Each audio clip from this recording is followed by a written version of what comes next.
MiniMeli, the Flying Angel, and welcome back to my channel. For today's video, magre-review tayo ng isang bagong makeup brand. Ito ay yung MiniMeli, which is under Lady Cosmetics. Nag-launch sila last week, and yesterday, I received their package with their newest product. So, very curious ako kung maganda ba yung quality, kung affordable nga ba siya, kung same ang expectations tulad yung makeup nila from Lady Cosmetics. Let's start with an unboxing and reviewing this makeup brand. Kukuhanin ko lang yung box na pinadala nila, tapos bubuksan natin and i-review na natin yung products nila. By the way, nagpadala din pala ang HeyHue ng mga items. So, bakit din natin sabayan with the MiniMeli? Kasi ang pinadala nila ay mga makeup brushes. And so far, MiniMeli, wala pa naman sila binabenta ng mga brushes. So, it's perfect to do the full face makeup and review one. Oh, nagpadala din pala sila mga tumblers. So, thank you, HeyHue, for this one. Well, the packaging is very cute. It's pink. Ang MiniMeli, mabibili mo to sa SHOPEE, sa website nila, minimeli.ph. And so far, it looks good naman eh. Yung mga products nila, maganda yung pictures and presentation. And of course, the price is also very affordable. So ito yung package ng HeyHue makeup brushes. Buksan natin. Ito din, mabibili mo din siya sa SHOPEE or IG. How many brushes do we have? 1, 2, 3, 4, 5, 6, 7, 8 brushes. So yan, may cover din siya on these 2 brushes. The rest of them naka-plastic pa. It's soft. Oh my god. So yan yung mga brushes nila. So far, so good naman, lambot. So tapos na tayo i-review yung packaging nila. Ngayon, itatry natin yung products nila.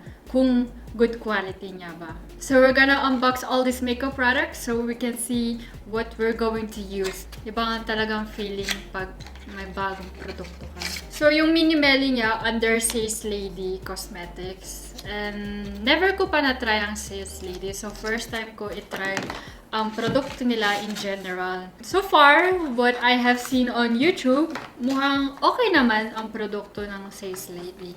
I mean, if you're on a tight budget for makeup products, another good point is nakasulat ang description sa product nila. So here, this is the Matte Soft Foundation and this is the Perfection Concealer. Finally, may concealer na tayo! Kasi diba sabi ko nga wala akong concealer, naubusan na.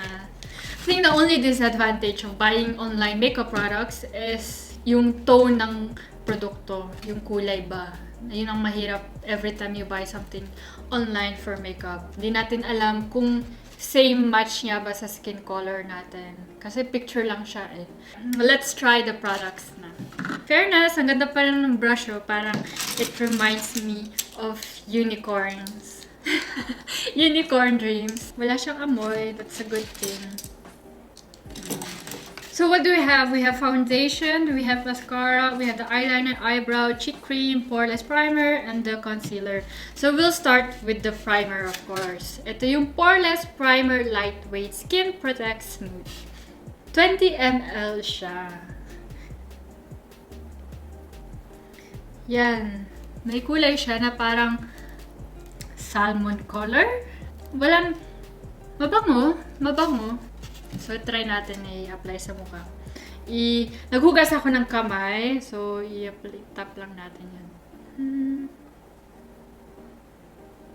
Para siyang day cream. Hindi naman siya sticky. Parang madulas siya yung primer. Kasi yung grip ng kamay ko dumudulas. Baka hindi ko mabukas yung eyebrow. So, next we're going with the eyebrow pen. This is a Natural Definer eyebrow pen.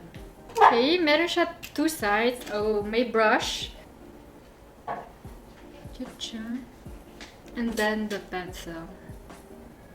Hindi ko alam kung brown ba to, parang black. Wait lang nga guys, focus muna ako sa eyebrows ko. Kasi pag draw ko agad, meron na agad.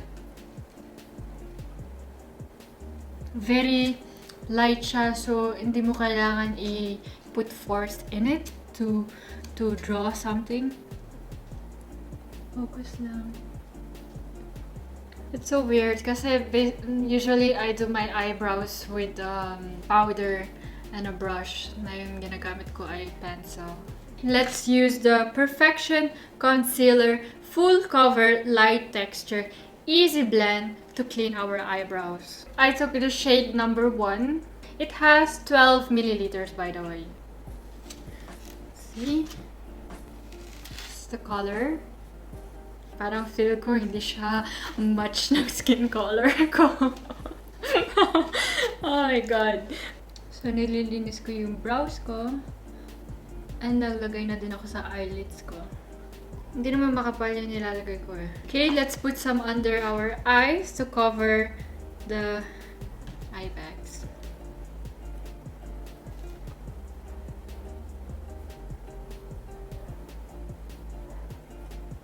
I'm using a sponge. Binasa ko na siya.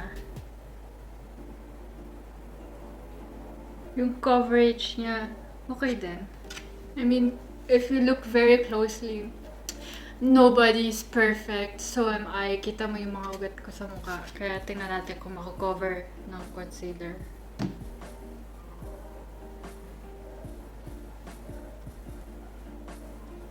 See? Concealer pa lang yan. Mamaya yung foundation. This is a matte soft foundation, medium coverage, UV protection, lightweight. Same size siya tulad yung poreless primer. So it's 20 ml. It's my first time to use again this liquid foundation. Kasi I use cream foundation. So nasa lalagyanan na yun na parang powder and cream siya. Yan. Well, the color, parang hindi nagkakalayo sa concealer ko. Well, that's a good thing. I'll use my sponge again.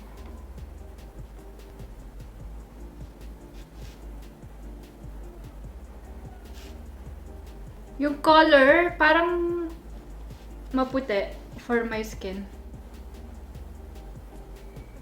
I would go a shade darker. So far, magana na siya sa mukha. The next product is the pressed powder. It's medium coverage for long-lasting makeup. The non-cracked formula for flawless, natural, matte makeup. Absorbs oil and removes shine. Malit lang siya oh. If I'm pressing my brush, may nag-a-apply naman. Pero very light.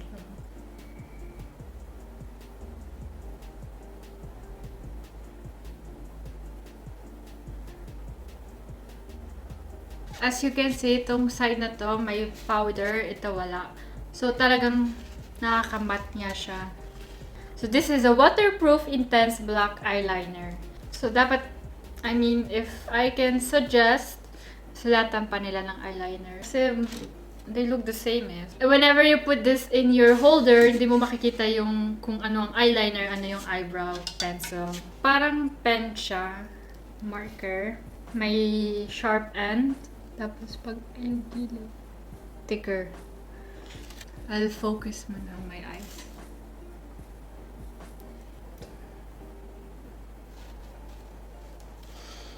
Allah! Ma! Gag! No!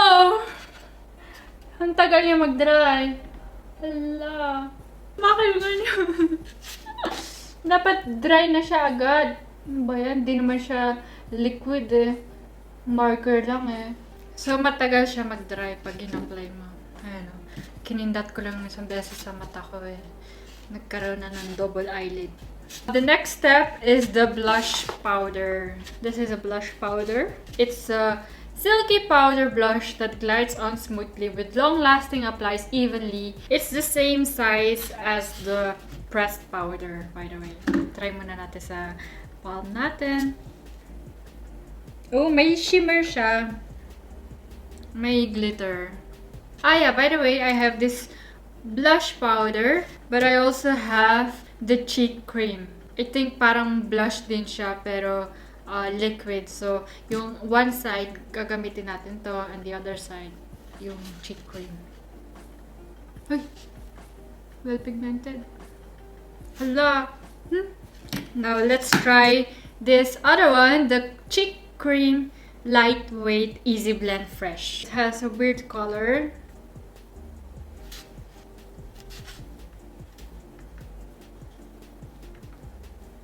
Hindi ko alam. Hindi ko siya type. Parang, pag ano ko ng brush, nawawala yung first layer ko na foundation. Mas gusto ko yung powder. So, tsaka hindi ko makita yung difference. Ito yung kulay niya. Tinap ko sa pisngi ko. And I blended it very carefully. But, I don't know. I prefer this one. This is the powder. See? Kita mo agad oh. Ang kulay. The next step, try natin tong Lasting Intense Matte Lip Cream. So, smells good. Ay. Parang gusto ko kainin. Anong kulay ba to? Medyo red na pink. Fairness, cute yung lalagyan nila.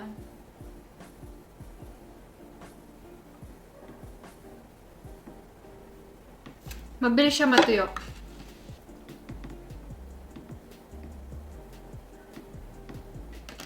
Tapos na yung lips. Lalo ko naging mukhang in-check. Pero, maganda naman siya. Mabango siya. Mabilis mag-dry. Definitely matte finished. And light lang siya sa lips. Let me retouch myself with a little bit of contouring and false lashes. This is not from MiniMeli, but I will be back and be ready for the final look.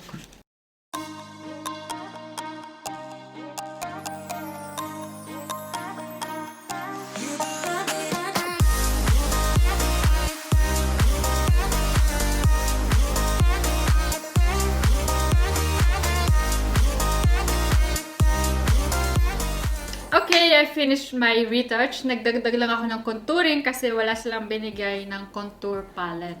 And of course, false lashes. Kasi wala din silang false lashes so far. My honest opinion about this makeup brand, well, it all looks nice and cute, but there are some stuff or some makeup that I don't like at all. It's very affordable. I mean, you can have a full makeup look for a very good price. Well, it's more for an everyday look, not like stage makeup. And I'll share with you my favorites of this makeup brand. Well, of course, yung concealer and foundation, maganda naman siya. Just make sure you take the right color for your skin tone. And the primer is also very good. May amoy siya, pero okay lang. Basta make sure you moisturize your skin very well before applying a primer, which I didn't do at all, but then we see what the results become. This one, the pressed powder, is really good. I'm definitely gonna use this again. And of course, yung lips, parang bet ko siya kasi ang dali niya i-apply and madali din siya matuyo. And it's matte finish. So far, hindi pa siya nagka-crack and very light siya on your lips. Hindi ba yung feeling na makapal yung lipstick mo? If you're looking for an affordable makeup, this is a brand that you definitely can consider. It's really affordable and you get what you pay for. I mean, okay, they may be very small, but it's fine. I mean, and it's better, so you can try it first, and if you love it, you can buy more. Parang mas matipid siya. Kumbaga, instead you're buying a very expensive one, tapos di mo naman pala magagamit. Diba? Hindi ba sayang? So the brushes, they are from HeyHue. Nag-enjoy naman ako gamitin sila. And definitely ko nire-recommend to kung baguhan ka lang or meron ka tight budget. Kasi, I mean, you get a set with all the brushes that you probably need for full makeup. I would definitely get them. That's it for today's video. I hope you enjoyed this review video of the makeup of MiniMeli and the brushes of HeyHue. If you did, give it a like, share mo sa mga kaibigan mo, at kung hindi ka pa nakaka-subscribe, mag-subscribe ka na kasi magagawa pa tayo ng maraming videos. See you on the next one!